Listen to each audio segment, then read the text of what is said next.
रखे गए।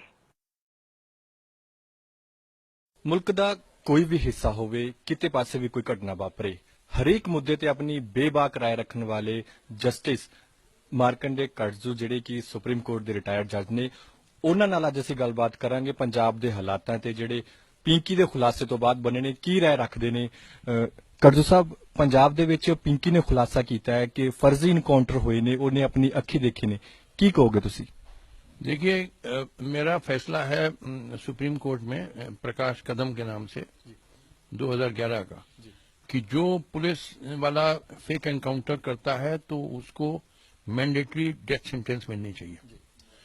तो जिन लोगों के नाम लिए उन पे फौरन मुकदमा चलना चाहिए और अगर उनको दोषी पाया गया बिल्कुल उनको फांसी की सजा लगनी चाहिए। और ये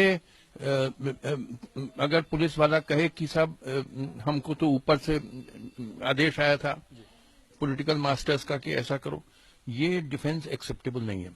जो न्यूरेमबर्ग ट्रायल्स हुए थे सेकेंड वर्ल्ड वॉर जब खत्म हुई 1945 में, उसके बाद नाजी वॉर क्रिमिनल्स पे न्यूरेमबर्ग ट्रायल्स चलाए गए। तो ये नाजी वॉर क्रिमिनल्स का यही डिफेंस था कि ऑर्डर्स आर ऑर्डर्स, हमको तो ये जो हमने जघन्य अपराध किए हैं ये करने को ऊपर से पॉलिटिकल मास्टर हिटलर वगैरह के ऑर्डर आए थे, मगर ये डिफेंस रिजेक्ट हुआ, उनको फांसी लगी। तो मैं ये पुलिस वालों को मैं वार्न करता हूं, चेतावनी देता हूं कि जिन लोगों ने हरकतें करी हैं बाज आ जाए, बंद करें, वरना इन पे कड़ी सजा होगी। मगर मैंने सुना सरबत खालसा हुई थी 10 नवंबर को, कुछ लोगों ने कह दिया खालिस्तान की बात, उस पे उनके अगेंस्ट सेडिशन चार्जेस लगा। This is illegal, totally unconstitutional. ਤੁਹਾਡਾ ਕਹਿਣਾ ਹੈ ਕਿ ਸਰਬੱਤ ਖਾਲਸਾ ਕੋਈ ਗੈਰ ਕਾਨੂੰਨੀ ਨਹੀਂ ਸੀ ਤੇ ਜਿਹੜੇ ਮਾਮਲੇ ਦਰਜ ਹੋਏ ਨੇ ਉਸ ਤੋਂ ਬਾਅਦ ਉਹਨਾਂ ਦੇ ਨੇਤਾਵਾਂ ਤੇ ਆਗੂਆਂ ਤੇ वो इनलीगल है? बिल्कुल इलीगल है। देखिए, मैंने बताया ना, देखिए एक डिस्टिंक्शन ड्रॉ किया गया। मेरा अपना फैसला है श्री इंदिरा दास वर्सेस स्टेट ऑफ असम। उसमें मैंने कहा कि ये डिस्टिंक्शन है कि कोई अगर कह रहा है कि आजादी हमको चाहिए तो कहने दो, डेमोक्रेसी में इतनी चीजें कही जाती हैं, कोई हर्ज नहीं। हाँ, उसके आगे बढ़ के हिंसा मत करो या हिंसा ऑर्गेनाइज न करो, तब जुर्म हो जाता है।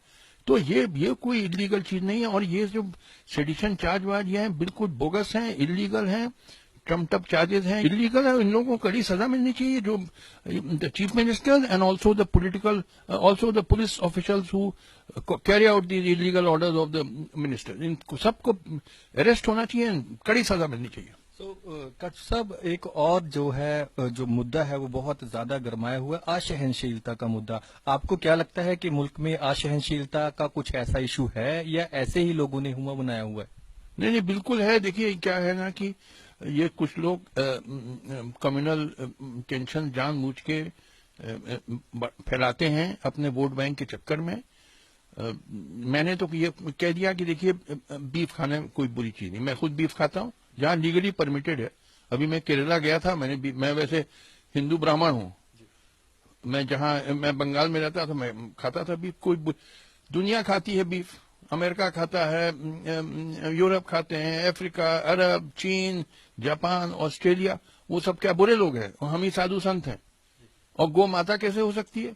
कोई जानवर किसी इंसान का माता हो सकती है? It is nonsense. ये तो आपका पिछड़ेपन की निशानी। और अगर गौ माता, तो क्या आप अपने माता को घर से निकाल देते हैं जब बुढ़ी हो जाती है?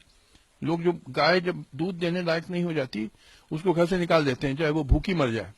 तो वो starvation, is it not amounting to cow slaughter? उसकी चिंता नहीं है काउ लवर्स को। It is all nonsense. मैंने कहा ये सब कुछ नहीं है।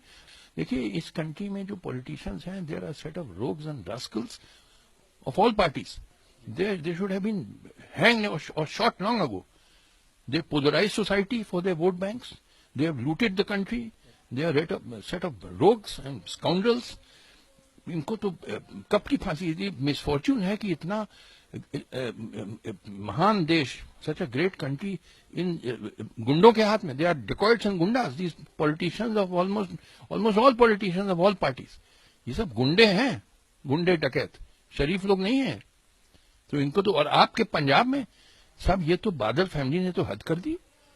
जो मैंने सुना है कि लूट मची हुई है यहाँ पे, ड्रग को माफिया, लैंड माफिया, वो क्या माइनिंग, बजरी, ट्रांसपोर्ट, और क्या नाम है वो, हाँ, चैनल, पीटीसी चैनल और केबल ऑपरेटर्स और क्या क्या, और यहां तक तो कि अब ये जेल को मॉर्गेज कर दिया, विडोज होम को टू प्राइवेट बैंक्स, और न जाने क्या क्या गवर्नमेंट बिल्डिंग्स को मॉर्गेज किया, और गेस्ट हाउसेस को मॉर्गेज किया, स्कूल, हॉस्पिटल। ये what kind of government is this?